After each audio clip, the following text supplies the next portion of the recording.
آپ کو بتائیں کہ پاکستان نیوی نے مقامی طور پر تیار کردہ جہاز سے فائر کیے جانے والے اینٹی شپ میزائل کا کامیاب لائیو فائر تجربہ کر لیا ہے۔ ISPR کے مطابق میزائل نے طویل فاصلے پر اپنے ہدف کو درستگی سے نشانہ بنایا۔ Chief of the naval staff admiral Naveed Ashraf سمیت سائنسدانوں اور انجینئرز نے مشق کا مشاہدہ کیا۔ کامیاب تجربے کو بحری دفاعی صلاحیتوں میں اہم پیش رفت قرار دیا گیا۔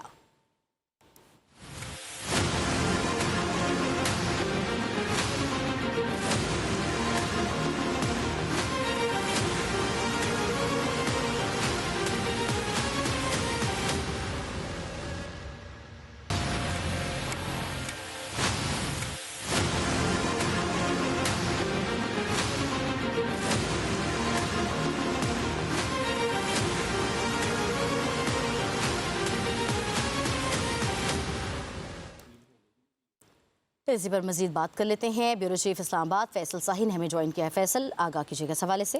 دیکھیں، پاک بحریہ کا جو شمالی بحر عرب میں مقامی طور پر تیار کردہ اینٹی شپ بیلسٹک میزائل کا یہ کامیاب تجربہ ہے۔ پاک بحریہ کے جہاز سے فائر کیے گئے جو برق رفتار میزائل نے طویل فاصلے پر جو موجود ہدف کو انتہائی درستگی سے نشانہ بنایا، اور جو naval chief admiral Naveed Ashraf سمیت جو منصوبے سے منسلک جو سائنسدان ہیں اور انجینئر ہیں، انہوں نے میزائل فائرنگ کا مشاہدہ کیا۔ میزائل جو جدید ترین جو گائیڈنس سسٹم اور جو دیگر خصوصیات کا حامل ہے۔ میزائل دشمن کے جو دفاعی نظام سے بچنے اور انتہائی درستگی کے ساتھ اپنے ہدف کو نشانہ بنانے کی صلاحیت رکھتا ہے، اور میزائل کا جو کامیاب تجربہ ہے جو پاک بحریہ کی تکنیکی برتری اور عملی مہارت کا عکاس ہے، اور جو صدر پاکستان، وزیر اعظم، چیف آف ڈیفنس فورسز اور جو سروسز چیفز کی کامیاب جو میزائل تجربے میں حصہ لینے والے یونٹس ہیں اور جو سائنسدان ان کو انہوں نے مبارکباد بھی دی ہے۔ جی فیصل، یہ بھی کہیے گا کہ پاکستان نیوی نے مقامی طور پر جو یہ لائیو تجربہ کیا ہے کتنی اہمیت کا حامل رکھتا ہے؟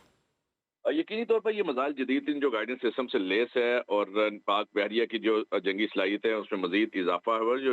جو جدید ترین گائیڈنس سسٹم اور جو دیگر خصوصیت کا یہ حامل ہے، جسے جو دشمن کے دفاعی نظام سے بچنے اور جو انتہائی درستگی کے ساتھ ساتھ اپنے اہداف کو یہ نشانہ بناتا ہے، مکمل اس پر اس کی گرفت ہے۔ اور یہ مقامی طور پر تیار کردہ جو اینٹی بیلسٹک میزائل ہے، یہ کامیاب تجربہ پاک بحریہ کی صلاحیتوں میں مزید اضافہ ہوا ہے، اور تکنیکی برتری بھی ہوئی ہے، اور عملی مہارت کا یہ عکاس بھی ہے۔ اور یہ تجربہ جو خطے میں جو بحری سلامتی ہے، استحکام ہے، جو روایتی ہتھیاروں کی جو ڈومین ہے، اس میں ناقابل تسخیر دفاع کو یقینی بنانے کی پاک بحریہ کے جو پختہ عزم ہے، اس کو مزید مزید جو ہے اس کا اعادہ بھی کرتے ہیں۔ جو صدر پاکستان نے اور وزیر اعظم نے اور جو دیگر سائنسدان ہیں، چیف آف ڈیفنس اسٹاف ہیں، یہ کامیابی پر انہوں نے مبارکباد بھی دی، اور یقینی طور پر پاک بحریہ کی جنگی صلاحیتوں میں اس سے جو مزید اضافہ ہوا۔ اچھا فیصل، کہیے گا کہ اس ٹیکنالوجی میں خود انحصاری حاصل کرنا پاکستان کے لیے ایک گیم چینجر ثابت ہو سکتا ہے؟ بالکل، اس میں کوئی شک نہیں ہے۔ پاکستان مسلسل جو جدید ہتھیاروں سے جو لیس پاک بحریہ ہو، پاک نیوی ہو، یا پاکستان کا ایئر ڈیفنس سسٹم ہو، ایئر فورس ہو، جدید جو جنگی ہتھیار ہیں ان سے وہ لیس ہے، اور مسلسل پاکستان مقامی سطح پر تیار جو ہتھیار ہیں، خاص کر اینٹی بیلسٹک میزائل کی بات کی جائے تو یہ مقامی سطح پر جو تیار صلاحیتیں ہیں، یقینی طور پہ پاکستانی سائنسدانوں کا جو ویژن ہے، جو ان کی قابلیت ہے، کھل کر وہ سامنے بھی آ رہی ہے۔ اور یقینی طور پر پاکستان کا جو دفاع ہے وہ ناقابل تسخیر دن بدن مزید جو ہے وہ ہوتا چلا جا رہا ہے، اور دشمن کے لیے یہ یقیناً پریشانی کا باعث بھی بن سکتا ہے۔ اور یہ جو آج اچھا فیصل، ساتھ ہی رہیے گا۔ بریگیڈیئر ریٹائرڈ مسعود احمد خان نے ہمیں جوائن کیا۔ سر، بہت شکریہ آپ کے وقت کا۔ سر، ایک اور تجربہ کیا گیا ہے اور اینٹی شپ میزائل کا، واٹ ڈو یو تھنک کہ خطے میں جس طرح سے بڑھتی ہوئی کشیدگی ہے اس کے تناظر میں یہ قدم بروقت اور ضروری تھا؟ جی ہاں، بالکل ضروری تھا، اور یہ ٹائمنگز بھی بڑی امپورٹنٹ ہیں۔ دشمن کے لیے یہ پیغام ہوتا ہے، آپ اپنی کیپیبلٹیز دکھاتے ہیں، آپ بتاتے ہیں کہ یہ آپ کے پاس کیپیبل ہے۔ پھر آپ نے ایک انڈیجینس یہ ڈیولپمنٹ کی ہے، آپ کی اس کے قابلیت کا بھی اظہار ہوتا ہے۔ پھر ایک کریڈیبل ڈیٹرنس ہے آپ کنونشنل ڈومین میں، وہ آپ نے اس کو بھی دنیا کو بتایا ہے۔